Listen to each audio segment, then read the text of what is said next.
ఏరువాక పౌర్ణమి రోజున వటసావిత్రి వ్రతం ఆచరిస్తారు. ఈ వటసావిత్రి వ్రతం ఎంతో మహిమ కలిగినది. పూర్వం ఒక స్త్రీ తన పాతివ్రత్య మహిమతో యమధర్మరాజు నుండి తన భర్త ప్రాణాలను వెనక్కి తీసుకుంది. అప్పటి నుండి ఈ వటసావిత్రి వ్రతం ఆచరించడం మొదలుపెట్టారు.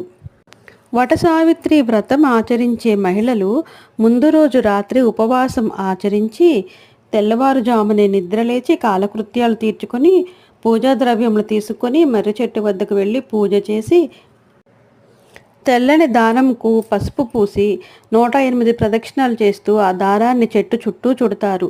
ఇలా చేయటం వల్ల త్రిమూర్తుల యొక్క ఆశీస్సులతో భార్యాభర్తల బంధం బలపడుతుందని, దీర్ఘాయుషుతో ఉంటారని నమ్ముతారు.